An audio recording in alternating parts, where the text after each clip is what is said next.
On their trip to the moon, the astronauts of Apollo 17 captured this rare image of the full Earth, centered on Africa, birthplace of humanity. This is an ancient land. The Nile River still flows northward into the Mediterranean, just as it did when the Great Pyramids rose on the plain of Giza. Eastward, the Red Sea splits and encircles the Sinai Peninsula, dividing two continents and separating Egypt from the sacred sites of Judaism, Christianity, and Islam. Trade routes once ran northward from incense kingdoms at the southwestern tip of the Arabian Peninsula. Caravans bringing frankincense and myrrh traveled up the eastern coast of the Red Sea, past the Gulf of Aqaba, and northward toward the Dead Sea, journeys foreshadowing the gifts of the wise men. The Jordan River flows southward into the Dead Sea, where its precious water evaporates, leaving a salty brine. King David, King Herod, Jesus, and John the Baptist walked the paths of the Dead Sea. Below cliffs on the Dead Sea's northwestern shore lie the ruins of Qumran, a refuge where scribes copied the Dead Sea Scrolls and prepared themselves for the arrival of a Messiah. These messianic prophecies were well known throughout Judea and in the regions beyond. Mountains west of Qumran are home to the most cherished of all cities, Jerusalem, a city already ancient when the wise men arrived 2,000 years ago in search of the Christ child.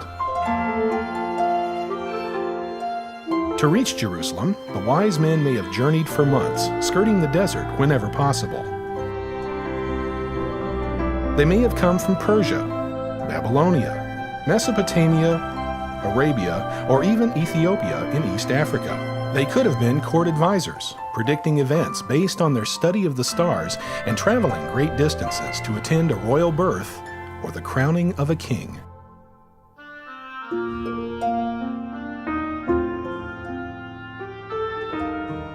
Now when Jesus was born in Bethlehem of Judea, in the days of Herod the king, behold, there came wise men from the east to Jerusalem, saying, Where is he that is born King of the Jews? For we have seen his star in the east, and are come to worship him. Then Herod, when he had privily called the wise men, inquired of them what time the star appeared. And he sent them to Bethlehem, and said, Go and search diligently for the young child, and when ye have found him, bring me word again, that I may come and worship him also. When they had heard the king, they departed. And lo, the star which they saw in the east went before them, till it came and stood over where the young child was. When they saw the star, they rejoiced with exceeding great joy.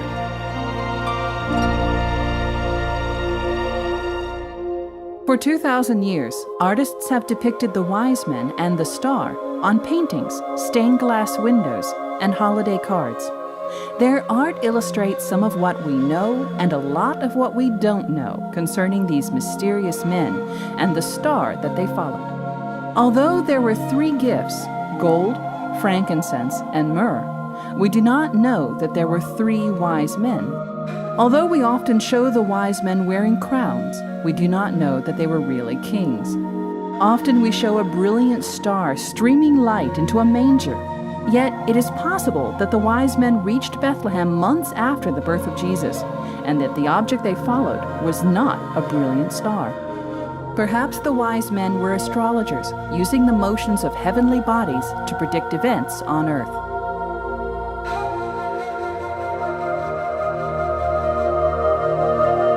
Astronomer priests had watched the sky and made predictions long before the arrival of the wise men.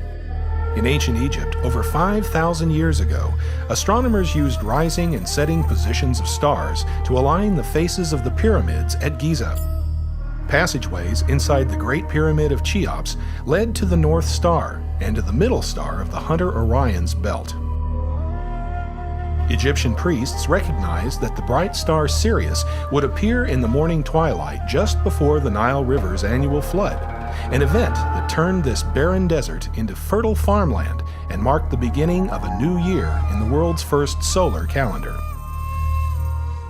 Rising in the east before Sirius is the Hunter Orion with the three stars of his belt pointing downward towards Sirius. To some, these three stars represent the wise men journeying to Jerusalem.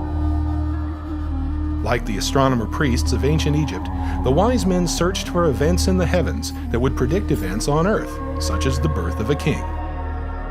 Once we determine the date of Christ's birth, we can search the heavens at that time for signs of a royal event.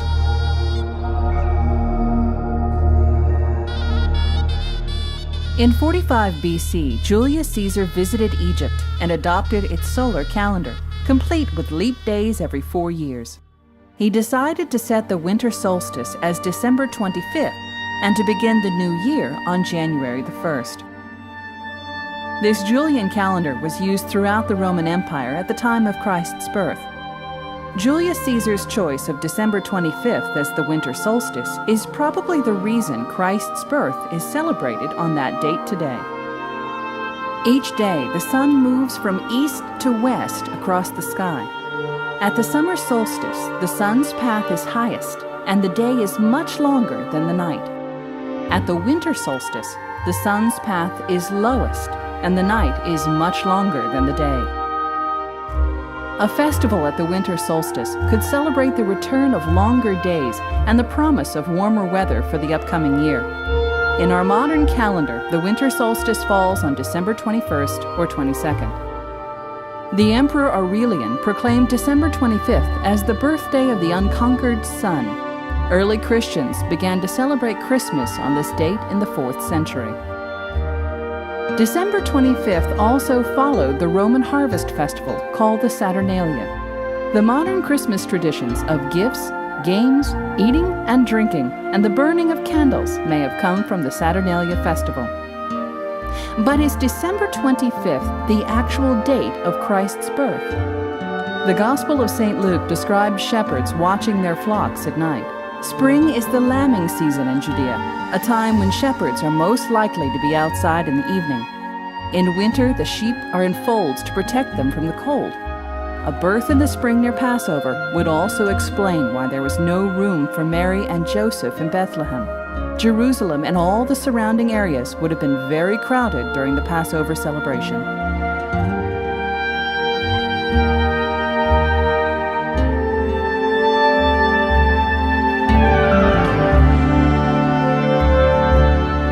In the 6th century, the monk Dionysius tried to reset the calendar of Julius Caesar to begin with Christ's birth. He set the date of Christ's birth as December 25th of the year he called 1 BC. He began the Christian era on January 1st, 1 AD, just 6 days later, to agree with the start of the Roman year. The letters AD are from the Latin Anno Domini, meaning in the year of our Lord. However, Dionysius did not know that a 0 year is needed between 1 BC and 1 AD. The concept of 0 did not exist in European mathematics at the time of Dionysius. He also miscalculated the dates of Augustus Caesar's reign by about 4 years. With this uncertainty, we need more information to determine the exact year of Christ's birth. According to Matthew, Christ was born when Herod was on the throne in Jerusalem. The Jewish historian Josephus reported that Herod died before the feast of Passover that followed an eclipse of the moon. Such an eclipse occurred on the morning of March the 13th, 4 BC. Most of Jerusalem would have been asleep for several hours when the dark part of the Earth's shadow first touched the moon at 1:45 a.m. Within a few minutes, the bite out of the moon's disk became obvious. At 2:53 a.m., the eclipse reached its maximum with 35% of the moon hidden from the sleeping city. King Herod probably died in late March or early April of 4 BC, between the March 13th eclipse and the beginning of Passover on April the 10th. Biblical scholars think that Christ was born 2 to 3 years before Herod's death, making the spring of 7 or 6 BC most likely for Christ's birth.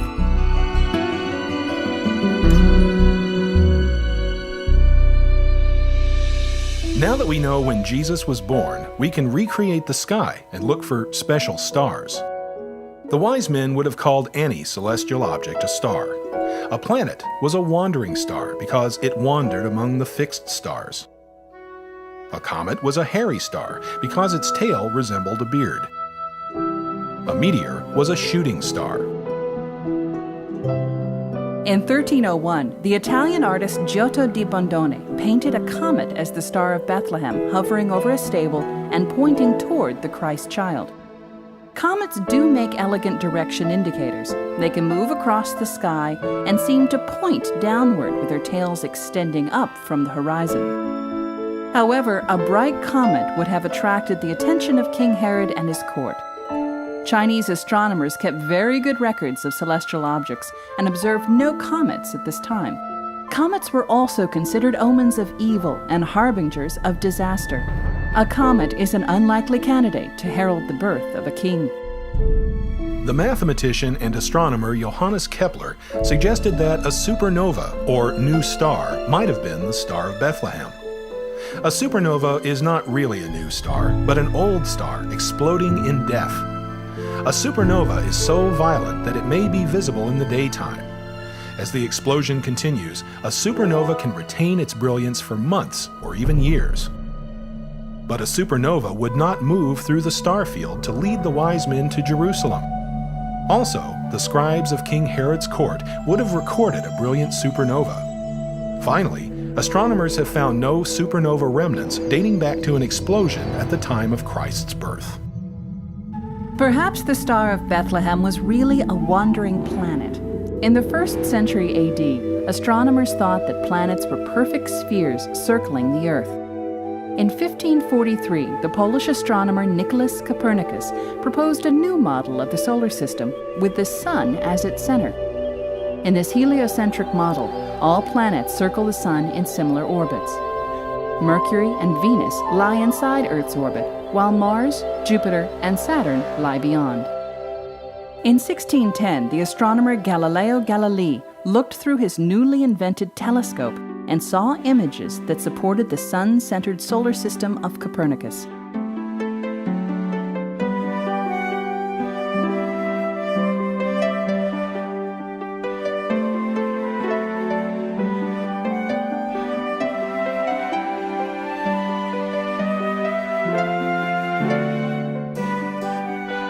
On Venus, he discovered phases like those of the Moon. These phases were consistent with a planet orbiting the Sun, not the Earth.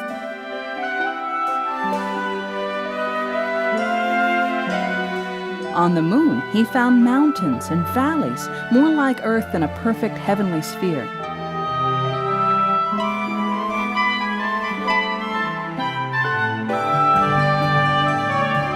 As he watched Jupiter, Galileo discovered 4 moons, all orbiting Jupiter and not Earth. Galileo's observations changed our perspective forever. We now know that planets are distant worlds in their own orbits, not perfect spheres orbiting the Earth. But we must remember that the wise men thought the planets circled the Earth and that these wandering objects could foretell earthly events. Ancient astronomers drew a line through the star field to mark the sun's apparent path and surrounded it with zodiac patterns. In the spring, the sun is in front of Aries, the ram, first of the zodiac constellations. Next to Aries, we find Taurus the bull, followed closely by Gemini the twins. Summer begins when the sun is in Gemini. As summer continues, the sun moves through Cancer the crab and Leo the lion, a pattern associated with summer's heat. By early autumn, the sun reaches the constellation Virgo, goddess of the harvest, signaling the end of the growing season. Virgo is followed by the smaller pattern of Libra, the scales. As winter approaches, the sun's apparent path descends into Scorpius, the scorpion. Sagittarius, the archer, follows, with his bow aimed toward the scorpion's heart. During rainy winter weather, the sun appears in front of the water-related constellations, Capricornus, the sea goat, and Aquarius, the water-bearer. Last of the zodiac band is the third water pattern, Pisces the fish. If the Star of Bethlehem were really a planet or grouping of planets, it would have occurred in one or more of these constellations, probably in a pattern associated with Judea. Recently, Dr. Michael Molnar, an astronomer and coin collector, studied ancient Roman coins minted in the 1st century AD in Antioch, Syria.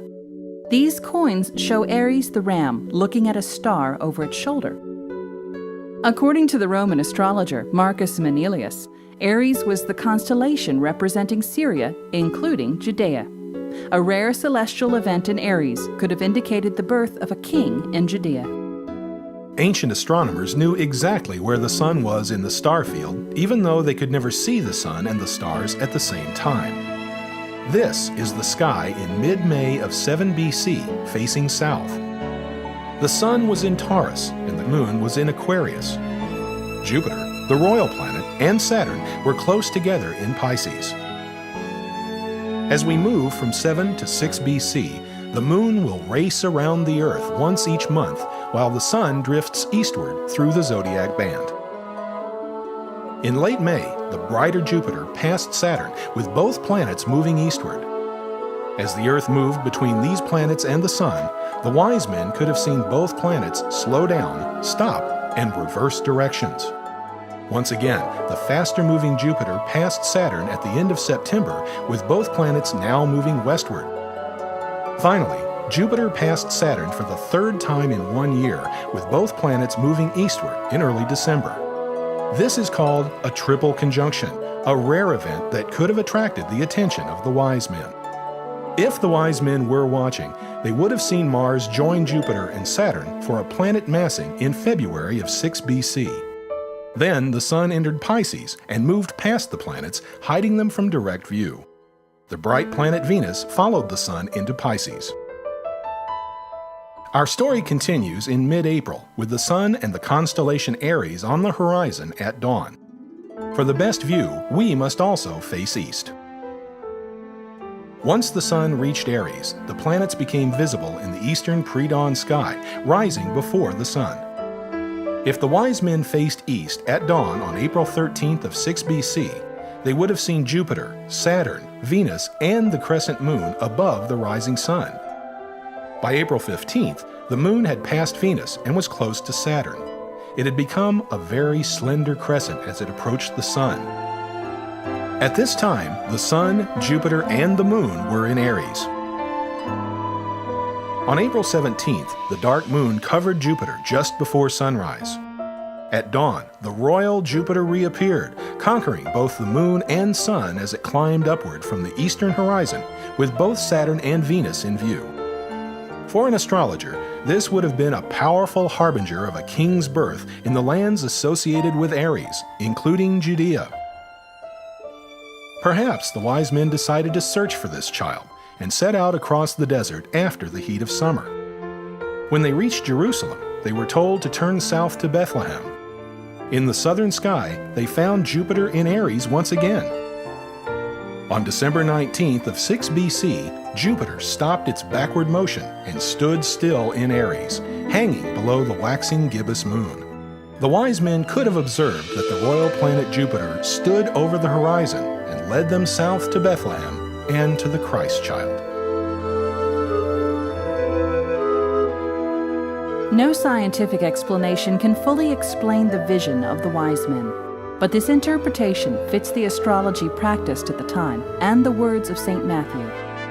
However, if we accept the literal biblical interpretation that the wise men actually saw and followed a visible star, then we can come to only one conclusion.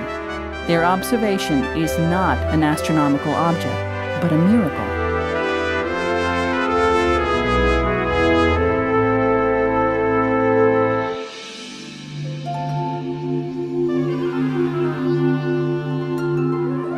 Each year, tourists journey to the Holy Land to celebrate Christmas.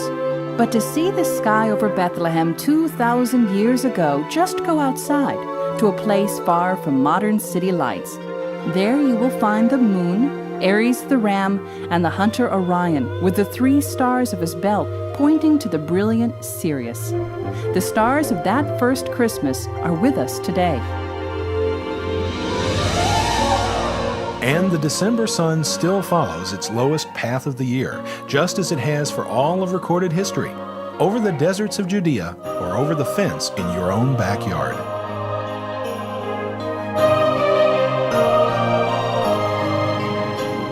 Each year, under the winter sun, we share the warmth of the holiday season. Traditions based on the stars of Christmas will be special as long as you and your family celebrate the holidays under the starry night.